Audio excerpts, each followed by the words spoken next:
Сәлем достар, сіздермен Аниме Өмір каналы. Қазір сіздермен Shippuden 2.0 Наруто бойынша альтернативті сюжеттің 3-ші бөлімін бастаймыз. 3-ші бөлім Чунин тестін аяқтау және Мизукагенің саяси жеңілісі. Кеттік.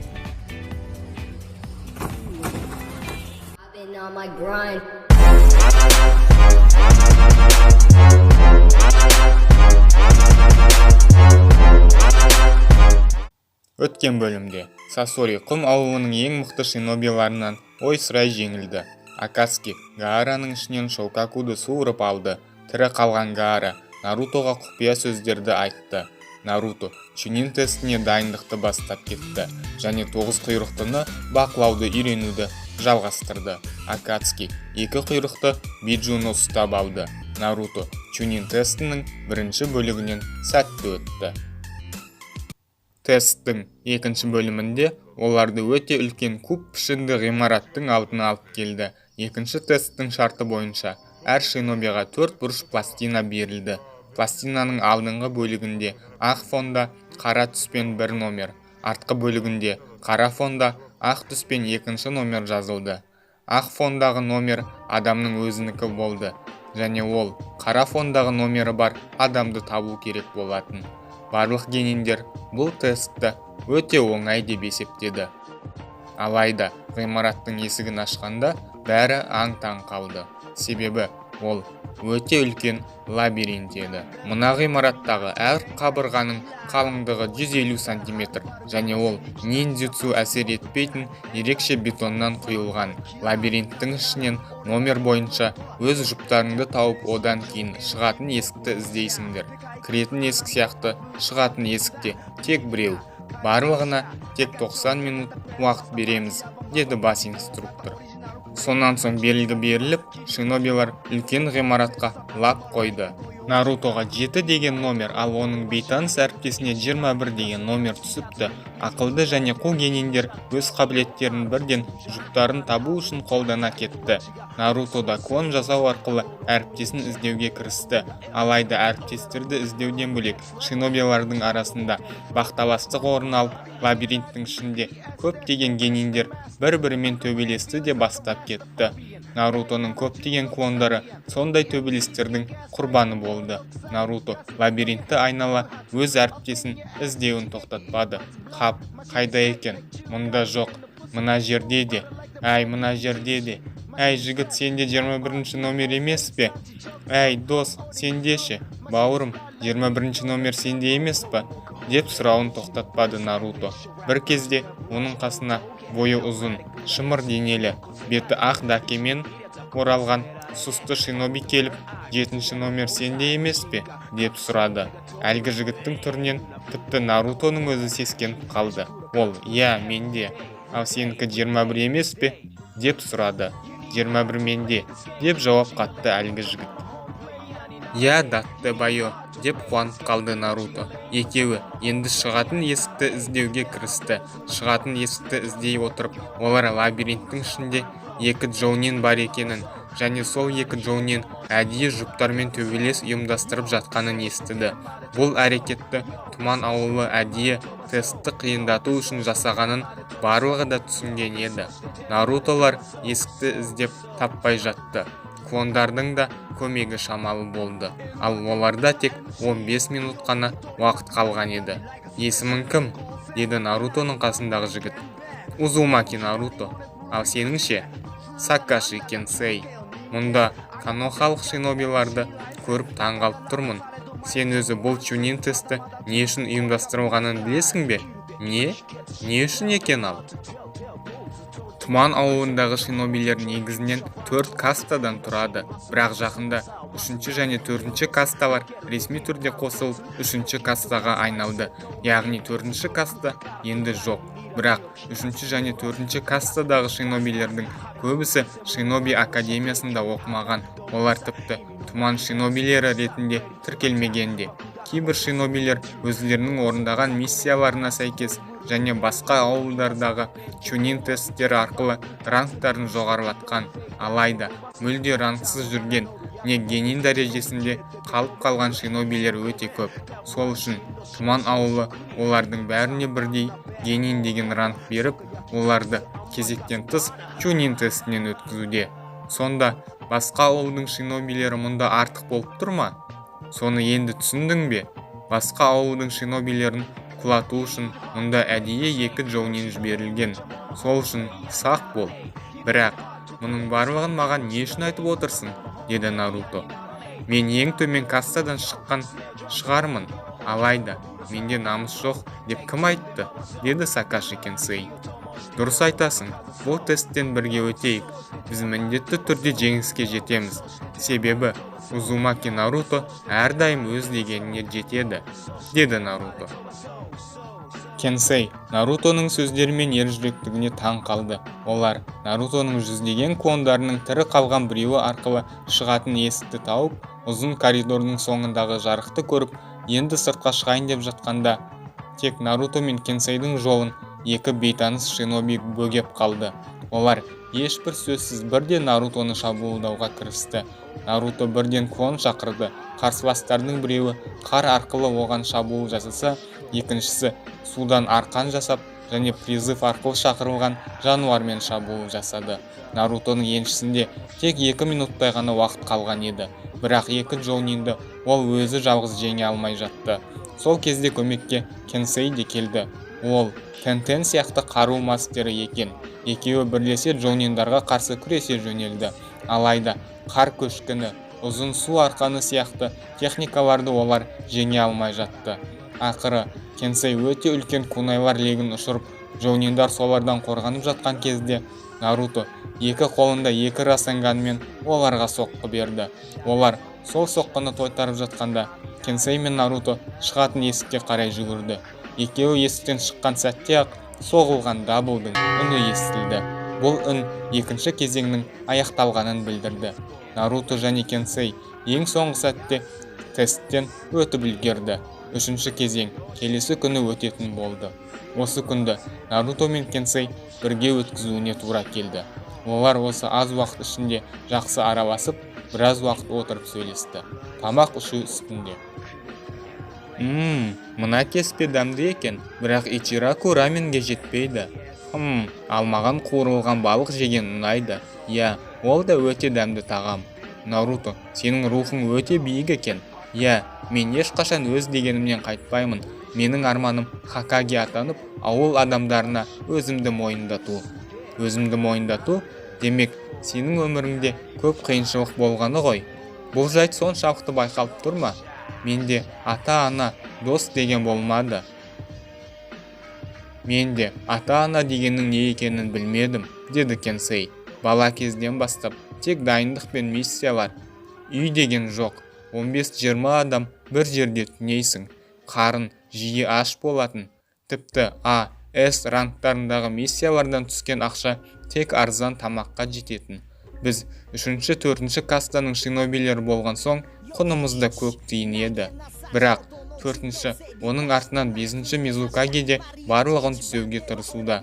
4-ші Мизукаге сол үшін қаза тапты. Ол 2-ші, 3-ші, 4-ші касталарды бір кастаға біріктіргісі келді. Қазір ол істі 5-ші Мизукаге жалғастыруда. Барлығы жақсы өтсе, Тұман ауылында тек 2 касталық жүйе орнайды. Каста мастаңды түсінбедім, бірақ мен сені енді өз досым деп санаймын, Кенсей. Сол үшін саған және сенің ауылыңа тек жақсылық тілеймін, деді Наруто. Сол күні кешке Хакаге кабинетінде. Шизуны, олар жетті ме? Яцунады сама, Асума, Генма, Аоба, Ямато, Куренай тобы 3 құйрықты биджу орналасқан орынды тауып, оны Каноханың қолына түсіруге дайын. Өте жақсы. Каноханың айбынды ұл қыздарына сәттілік, деді Цунады сама. Канохалық Анбу 3 құйрықты биджуны тауып, оны өз қолына түсіріп Акацукиден аман алып қалғысы келген еді. Себебі Тұман ауылының кагесі өз ішкі проблемалармен айналысып, биджуға қарайтын уақыты мүлде қалмаған еді. Сол үшін Каноха осындай қатаң жолмен болса да Кириға көмектескісі келді. Алайда ол уақытта 3 құйрықты биджуны Арачимаруға тәуелді бала Юкимару бақылауға алған болатын, және оның қасында кристалл элементін қолданушы Шиноби де бар еді. Канохалық отряд сол жерге жеткенде олармен тағы да бір күтпеген жайт орын алды. Үш құйрықты үлкен көлдің үстінде тұр екен. Оны қорғауға кристалл қолданатын шиноби және ең жаманы оны алып кетуге Учиха Итачи мен Хашигаки Кисама келген еді. Кристалл қолданушы шиноби Гурен көлдің үстінде, ал Акацки мен Каноха отряды көлдің жағасында бір-біріне қарама-қарсы бағытта тұрды. Бірден үш жақты шайқас басталып кетті. Гурен кристалдан екі өте үлкен айдаһар жасап, олар әуеде ұшып, Акацки мен Канохаға шабуыл жасай бастады. Аоба мен Генма Итачиге қарай атылды. Асума және Куренай Гуренге қарсы жүгірсе, Ямато Кисама мен шайқасқа түсті. Асума бірден кастеттерін ұшыру арқылы шабуылға кіріскенімен, кристалды айдаһар оған Гуренге жақындауға мүмкіндік бермеді. Куренай болса тек қорғанумен болды. Себебі Гурен айдаһардың үстіне мініп, Куренай оны өз генджутсуына түсіре алмай жатты. Кисаманың физикалық күш пен тайджутсу жағынан Яматодан әлде қайда басым екені білінді. Ямато Макутон арқылы бірен-саран шабуылдар жасап көргенімен, судың бетінде тұрған Кисама шексіз басымдылыққа ие болды. Ол Яматоны су түрмесіне кіргізіп алды. Сол-ақ екен, Ямато өз денесінен Макутон шығарып, өзін судан алып шықты. Кисама үлкен басымдылыққа ие болғанымен, ол Яматоны бірден жеңгісі келмеді. Сол үшін ол ешқайда асықпады.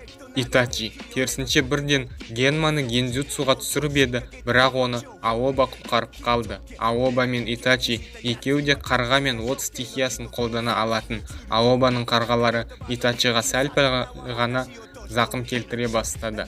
Соны түсінген Генма Итачиге ауыр соққы беруге тырысқанда, Итачи жарылатын куонды қолданды.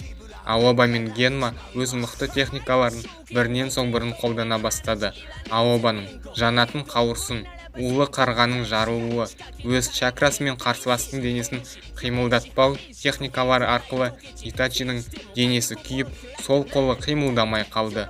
Алайда, мұның барлығы Итачи Мангекё Шаринган қоспаған соң болған еді. Ашуланған Итачи Мангекё Шаринганды қосып, Аобаны Цукиомиге түсірді. Сол кезде Генма Каноханың жапыраққа байланысты техникаларын, көрінбейтін сенбон, алып сенбонның жерге қадалуы сияқты техникаларды қолдану арқылы қарсылық көрсетуге тырысқанымен, Итачи оны да Цукиомиға түсіріп, 35 секундтан соң Аоба мен Генма жер иіскеп жатты. Гурен әуеде шайқасқан соң Асума оған от пен түтіннен құралған техникаларды, ал Куренай өз генджутсуын қолдана алмай жатты. Десек те, Гурен де оларға мардымды ештеңе жасай алмады. Гуреннің екінші айдаһары Кисама мен Яматоға шабуыл жасап отырды. Дегенмен, өз қарсыластарын жеңген Итачи Сусаноның бірінші покровын шығару арқылы 10 шақты соққымен айдаһардың көзін құртты. Кисама болса призыв арқылы 5 үлкен акула шақыртып, ақырындап Яматоны тықсыра бастады. Генма мен Аобаның қандай халде екенін байқаған Асума мен Куренай ол екеуін көтеріп алып Яматоға көмекке келді. Бәрін бірден жеңе алмасақ, бір-бірден жілікке шығайық, деді Асума. Қолдаймын, деді Куренай. Акацкиның осында боларын кім білген, деді Ямато. Қарсыластарынан айырылған Гурен енді өз назарын Итачиға аударды. Итачи Цукиоми мен Сусанодан кейін біраз әлсіреп қалған еді. Гуреннің кристалды шабуылдары Итачиның қолы мен ішін жаралады. Шайқастың ұзаққа созылып бара жатқанын Юкимару да сезді. Гурен үшін уайымдаған ол үш құйрықтыны да ашулы күйге түсірді. Үш құйрықты да Итачиге шабуыл жасауға кірісті. Соңғы күштерін жинаған Итачи Гурен мен үш құйрықтыны қоршап, үлкен, ұзындығы 400 метрдей, биіктігі 10 метр болатын Аматерацу отын қолданды. Сол кезде Кисама өз акулаларының біріне мініп, өте биікке секіру арқылы үш құйрықтының қасына келіп жетті. Оны ұстау Кисамаге жүктелген тапсырма еді. Гурен мен Каноха отряды еш нәрсе істей алмай қалды, ал жағаға жеткен Итачи есінен танып жерге құлады. 4 сағат шайқастан соң Кисама Пейн берген үлкен свитіктің ішіне үш құйрықтыны кіргізіп, есінен танып жатқан Итачині алып қашып кетті. Келесі күні Чунин тестінің үшінші, яғни соңғы кезеңі басталды. Үшінші кезең үлкен залда өтетін болды. Ол жерге әртүрлі рангтағы шинобилерден бөлек қарапайым адамдар мен бай феодалдар да жиналды. Гениндер өтетін соңғы сайыста олар Тұман ауылының Чунин немесе Джоунинмен бірге-бір шайқасқа түсетін болды. Шайқас барысында Генин өзінен дәрежесі жоғары шинобині жеңуі керек, немесе рангі жоғары шиноби өзі шайқасқан Гениннің қабілеттерін мойындау керек еді. Ең бірінші болып үлкен төбелес алаңына Құм ауылының Генині Сайко шақырылды. Оның қарсыласы кеше Нарутоға шабуылдаған Джоуниндардың бірі болып шықты. Оның есімі Ацуши екен. Төбелесуге белгі берілген соң Сайко бірден Айзава қуыршағын іске қосып, Ацушиға қарсы жүгіре жөнелді. Сайко тайджутсу арқылы соққылар жасай бергенде, Ацуши қар клонын қолданып соққыдан қашып үлгерді. Сайко клонды сол қолымен ұрып үлгерген еді. Ол сол сәтте-ақ қолының үсіп бара жатқанын байқады. Бұл Ацушидің қар клоны джутсуының фишкасы еді. Сайко Айкаваны бір қолмен басқара алатын. Енді ол сақ төбелеске көшті. Ацуши болса қарлы бұлт техникасы арқылы тиген жерін үсітіп тастайтын қарды аспаннан жапалақтатып жаудыра бастады. Оның төбелесті ұзаққа созғысы келмегені байқалды. Сайкоға өзінің ең басты қаруын, яғни лазерлі кескіштерді қолдануына тура келді. Айкаваның саусақтарының ұшынан шыққан лазерлермен ол ауадағы қарды суға айналдырып тастады. Сайко орта қашықтықтан лазерді Ацушиға қарсы бағыттады. Алайда Ацуши тез секіріп үлгеріп, әуеде тұрған жерінде үшінші нинджутсусын көрсетті. Ол қар шары джутсу еді. Ол джутсуда қар шары басында кішірек қалыптан қозғалыс кезінде үлкейе түседі, және ол қарсыласты 15 секунд бойы тоқтамай қуалай алады. Сайко жарылатын кунайлар арқылы қар шарының тек жартысын жарып үлгерді. Себебі ол соған ұқсас отты шардан жылдамырақ және үлкенірек еді. Қар шары Сайконың дәл қасына келіп тоқтай қалды. Ацуши Сайкодан жеңілуін талап етті. Бірер сәт ойланған Сайко өз жеңілісін мойындады. Солай үшінші кезеңдегі алғашқы жекпе-жекті Тұман ауылының Джоунины тез әрі еш қарсылықсыз жеңіп алды. Екінші шайқаста Ивагакуралық Тайске мен Тұман ауылының тағы бір Джоунины Чоджуро шайқасқа түсті. Төбелес басталғанда Тайске ақырындап өз қолдары мен аяқтарынан қара түсті кісенге ұқсас нәрселерді шешті. Дәл соған ұқсас нәрселерді Рок Ли да қолданатын. Тайске тайджутсу мастері екен. Ол ұшып келіп Чоджуроға соққы үстіне соққы бере бастады. Чоджуро Тайскенің жылдамдығына зорға үлгеріп жатты. Бір кезде Чоджуро ес жинай бастағандай болып, қылышымен бір соққы жасаған кезде Тайске тайджутсу өнерінің әдісімен оны түскі ұйқыға жіберді. Сол сәтте аренадағы барлық адамдар аң-таң болды. Себебі Чоджуро 5-ші Мизукагенің жеке күзетшілерінің бірі еді. Ахахаха, әйтеуір 4-ші рет дегенде Чунин атағын алдым ғой. Енді ауылдағы адамдардың көзіне батыл қарай аламын. Әсіресе қорқақ Рен, енді көзіме күйік болмайды. Ахахаха, көрдің бе әлсіз құм шинобия? Біз Ивагакуралық шинобилар әрдайым соңына дейін күресеміз, деді Тайске. Бұл сөздер Сайкоға қатты тисе керек. Ол медиктер емдеп бітпеген сол қолмен аренаға секіріп түсіп, Тайскені шайқасқа шақырды. Суналық шиноби соншалықты әлсіз десең, оны жеңіп көр. Міне, мен сенің алдыңда тұрмын, деді Сайко. Ал кеттік онда, деді Тайске. Тоқта, деген дауыс алыстан естілді. Біз әлі біткен жоқпыз, деді Чоджуро.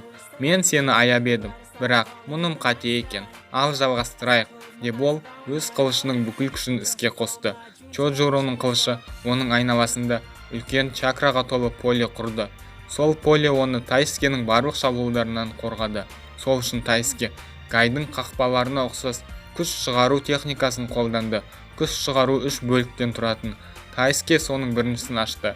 Чоджуро енді техника қолдануға көшті. Тайскеге екінші күш шығару қадамын ашуға тура келді. Ал Чоджуро өзінің ең мықты нинджутсусын қолдануға дайындалды. Екеуі бір-біріне жүгіріп, ең мықты соққыларын жұмсады.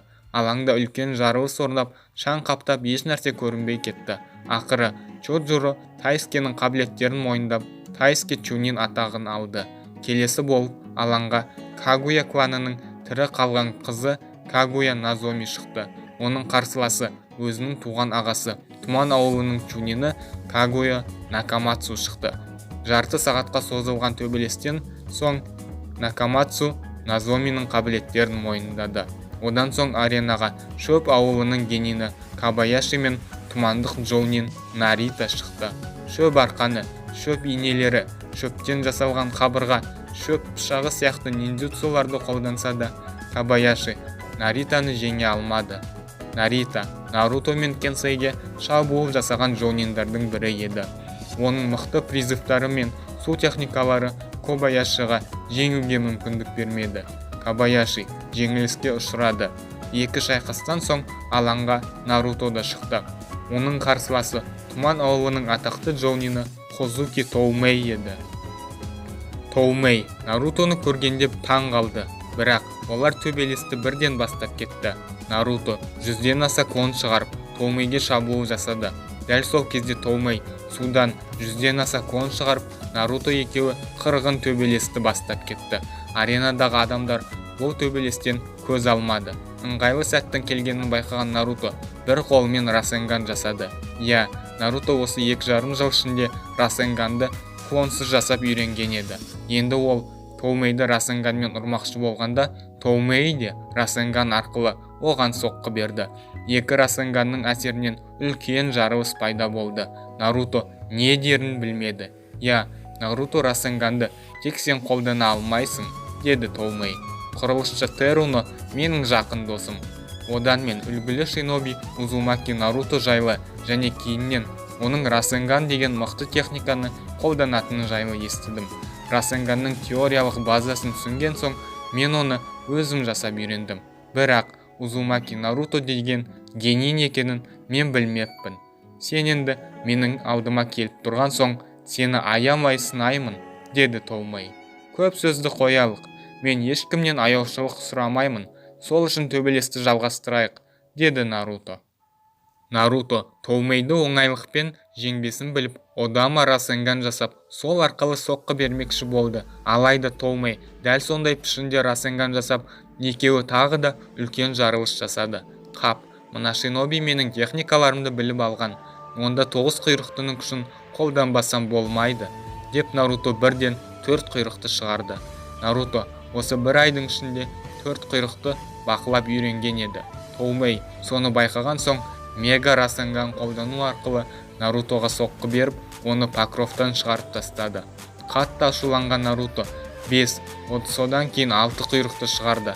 Алайда ол енді 9 құйрықтыны бақылауынан шығарып алды.